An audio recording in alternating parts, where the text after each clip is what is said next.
up so you can pull Mike and quit your job. If we look. All right, girl, get it.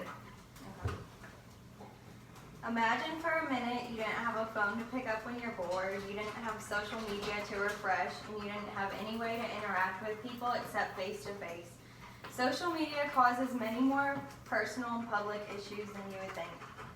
According to Lainey Peterson, many mental health professionals are deeply concerned about the impact that social media has on mental health. Some believe that the constant distraction of social media contributes to shortened attention spans. In addition, many people who regularly use platforms like Facebook or Twitter report high levels of stress. Anaya Zakova said, "Today, body image is an issue for many people of both sexes. Of course, seeing those perfect in accordance with society standards. People on a daily basis makes you conscious about how different you look from those pictures, and not everyone comes to the right conclusions in this situation. Even though almost everybody these days uses social media and is constantly on it, not many people know the negative effects it can cause. To understand the problems social media can cause, you should pay attention to your mental health and how often you're picking up your phone to get on social media."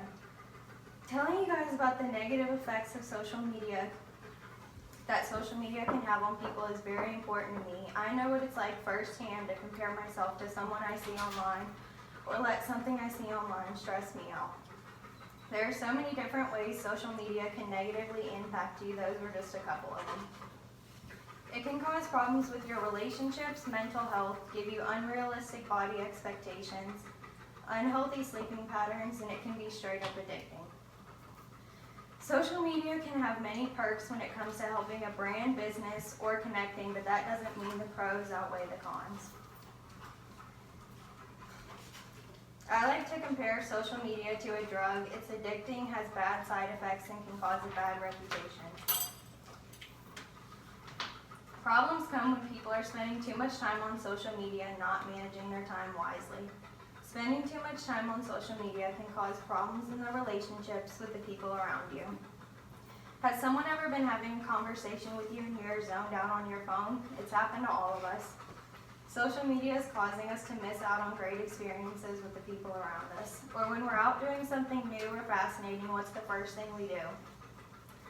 Pull out our phone to let everyone on social media know what we're doing. We're missing out on the actual experience because we're too worried about putting it on social media.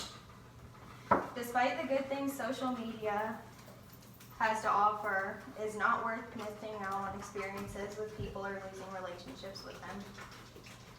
Like Emma Sapala said, what do you do on social media? You share moments of joy, of friendship, humor, and beauty. Ironically, by engaging with social media, you lose the moment. In your quest to connect virtually, you disconnect from your reality and the people in it. You lose the experience of happiness in the process of trying to refine your smile for public consumption. Your attachment to positive reinforcement through likes and comments will keep you detached. We use social media as something that's reassuring. When we post something on social media, we're posting it for other people, not ourselves. When we post something, we look forward to the likes we get or the comments on the cool things we do. It's like when we go to do something interesting or fun, we're doing it for social media and not us.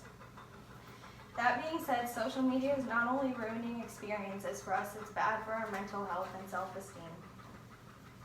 When we get on social media, we see models, actors, athletes, and all kinds of other outstanding looking people. When you see so many people that look a certain way, you eventually start comparing yourself to them, saying, why don't I look like them? How can I look like them? Us comparing ourselves to famous people causes us to struggle with our own self-esteem and stress us out, causing poor mental health. Kelly Oak said, have you ever wondered how all those images of other people's body, whether your friend's holiday snap or a celebrity's gym selfie, could be affecting how you view your own? Much has been made over the years about how mainstream media presents unrealistic beauty standards in the form of photoshopped celebrities or stick-thin fashion models. Now that influencers fill up our feeds, it's easy to imagine that social media too is all bad when it comes to body image. Social media impacting us negatively through body image and self-esteem also impacts our mental health. We start thinking about the things we're seeing on social media and comparing what they have to what we don't have, and it's awful for our mental health.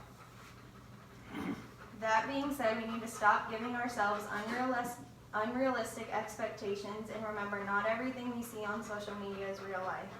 Social media can also be unhealthy for our sleeping patterns, and we could be addicted to social media and not even realize it.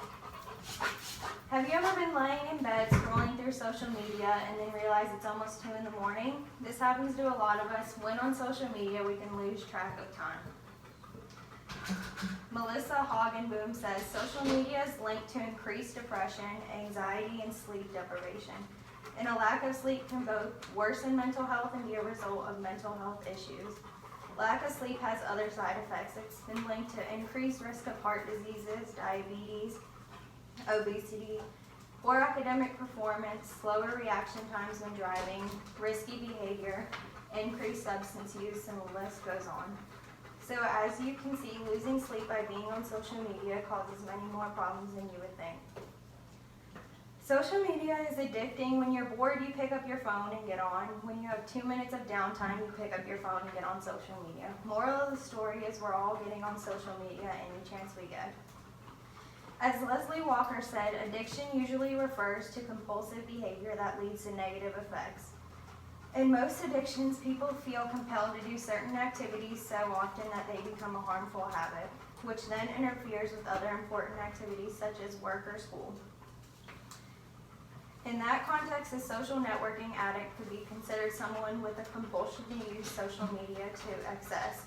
Constantly checking Facebook status updates or stalking people's profiles on Facebook, for example, for hours on end. But it's hard to tell when fondness for an activity becomes a dependency and crosses the line into a damaging habit or addiction. Does spending 3 hours a day on Twitter reading random tweets from strangers mean you're addicted to Twitter? How about 5 hours? You could argue you are just reading headline news or need to stay current in your field of work, right? We all know it's easy to get carried away on social media. There's a difference between being active on social media and being addicted. If you have to pick up your phone every chance you get and get on social media, you're more than likely addicted. In conclusion, social media can have many negative effects we didn't realize, such as body image issues, mental health problems, sleep deprivation, and addiction. Hopefully I taught you guys the significant problems social media can cause and how we can all benefit from putting our phones down.